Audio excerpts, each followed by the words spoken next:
o FMI prevê que a economia mundial deve ter crescimento mais lento. A informação de Renan Porto. O Fundo Monetário Internacional espera uma desaceleração sincronizada do crescimento em 90% dos países em 2019.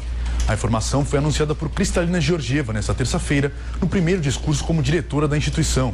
Ela assumiu o FMI no dia 1º de outubro e deve ter um mandato de 5 anos. A economista da Bulgária trabalhou como executiva-chefe do Banco Mundial e a primeira mulher de um país emergente a assumir o cargo. Ela afirmou que o movimento de crescimento mais lento representa o mais expressivo da última década. O FMI deve divulgar no dia 15 de outubro o próximo relatório World Economic Outlook. De acordo com Georgieva, os números do relatório devem ser revisados para baixo, não só para este ano, mas também para o ano que vem. Para a diretora do fundo, o principal motivo para a desaceleração do crescimento mundial é o aumento das guerras comerciais, atreladas a incertezas geopolíticas com uma possível saída do Reino Unido da União Europeia. O FMI estima que essas tensões podem gerar uma perda de 700 bilhões de dólares para a economia global até 2020, o que representa 0,8% do PIB. Georgieva alertou ainda para um outro desafio: as mudanças climáticas e o aumento nas taxas de emissão de carbono. Os caminhos para uma retomada no ritmo do avanço da economia passam, de acordo com a diretora, por uma liberação do comércio pelo mundo e pelo esboço de um consenso sobre tarifas internacionais. Ela destacou também a necessidade de cortar juros, sobretudo diante de uma inflação moderada. Apesar disso, alertou para o fato de que muitos países estão com taxas de juros muito baixas, o que pode trazer consequências negativas a longo prazo. Georgieva ressaltou ainda a importância que países respeitem políticas fiscais e adotem reformas estruturais.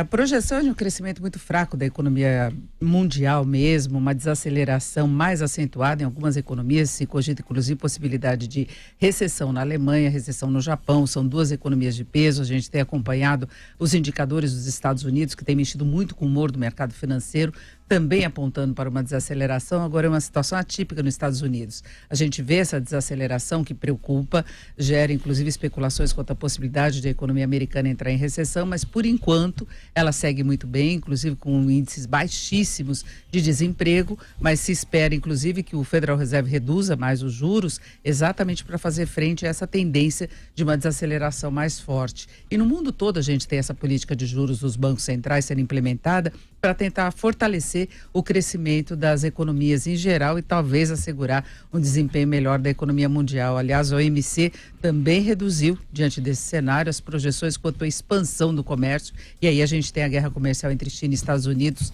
tendo um peso relevante nesse cenário.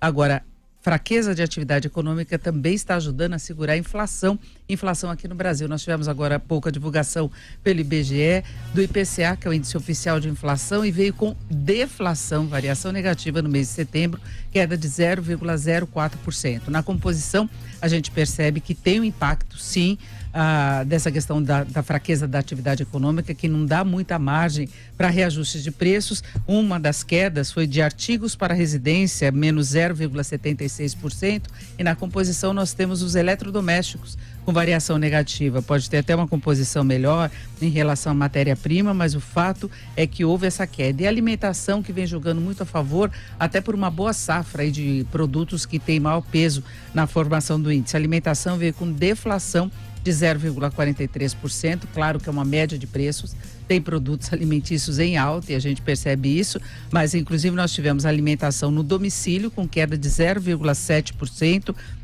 mas alguns produtos de consumo maior, por exemplo, tomate menos 16%, nós temos a batata menos 8,42%, só o tomate contribuiu para menos 0,04% na composição. Então a inflação não é problema e reforça a tendência de corte dos juros também aqui no Brasil.